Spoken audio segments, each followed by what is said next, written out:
semua pihak Sobat Migran. Sobat Migran, ya sekarang terkait barang milik PMI, setelah tanggal 16 atas perjuangan kita semua, akhirnya Mendag mencabut Permendag, ya, tidak berlaku lagi. Artinya dengan tidak berlaku berarti tidak ada pembatasan barang lagi bagi PMI. Yang barang dibatasi dan tidak boleh kan sudah jelas. Barang terlarang, barang berbahaya, barang yang mengganggu lingkungan, merusak ancaman bagi kerusakan lingkungan. Ya barang seperti itu ya udah jelas umum lah, itu tidak hanya untuk PMI. Masyarakat umum juga sama, ya narkoba nggak boleh, bawa senjata pasti nggak bisa, kan gitu ya. Cukup di situ aja larangannya.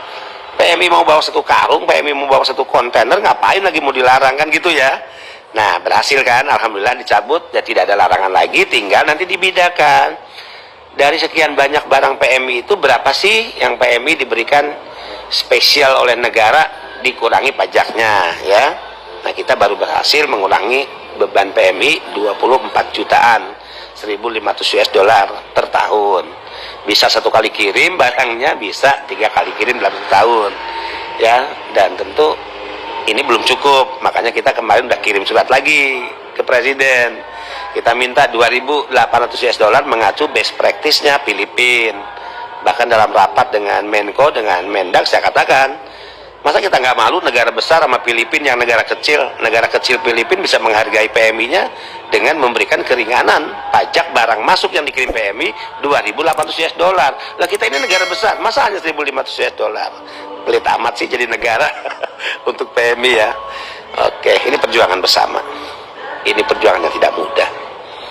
Ini perjuangan yang kita harus menembus, ya, benteng mindset yang selama ini kaku beku, ya, karena kebanyakan banyak pihak memandang PMI itu seolah-olah dianggap rendah, dianggap orang-orang rendahan, dianggap orang-orang yang selama ini ya bekerja tidak pantas. Nah, mindset yang masih di kepala para pejabat negara itu yang harus kita tabrak, itu harus kita lawan, dan mereka harus kita didik. Jadi jangan selalu berpikir bahwa pejabat mendidik rakyat, salah. Rakyat juga harus mendidik para pejabat-pejabat yang bermental korup, pejabat-pejabat yang bermental eksploitatif, pejabat-pejabat yang bermental cara berpikir recehan, yang selalu menganggap PMI kerja rendah. Itu harus kita dabrak, itu harus kita edukasi pada mereka. Dengan selalu kampanye-kampanye saya bahwa PMI itu adalah penyumbang devisa terbesar kedua pada negara ini.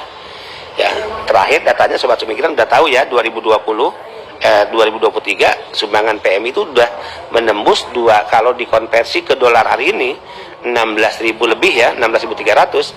Maka sumbangan PMI di tahun 2023 itu menembus 270, mohon maaf ya, 2.270 triliun, ya. Mohon maaf, dari 159,6 triliun menjadi 227 triliun, ya. Gede kan sumbangannya. Sehingga itulah saya katakan, negara please tahu diri dong. Negara jangan pelit sama PMI, ya. Please para pejabat jangan lagi memandang rendah PMI. Kalian tuh bisa makan dari mana sih? Bisa dapat fasilitas dari siapa sih? Mobil dinas, rumah dinas. Emangnya dari nenek moyang kalian, termasuk gaji-gaji yang kalian nikmati bersama anak istri di rumah? No. Semua itu dari rakyat, sumbangan pajak mereka, termasuk yang disumbangkan oleh pekerja migran Indonesia. Nah ini, ya, mindsetnya harus kita tabrak, kita rubah.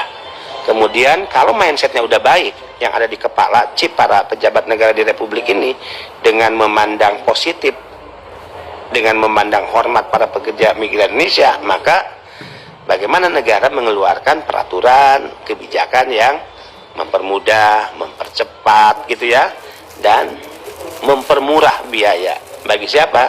Pekerja migran Indonesia. Jangan masih kayak Orde Baru, kalau bisa dipersulit kenapa dipermudah, kalau bisa diperlambat kenapa dipercepat. Udah, itu birokrasi lama lah, ya, itu zaman baheula, zaman jahiliyah, di zaman 32 tahun Orde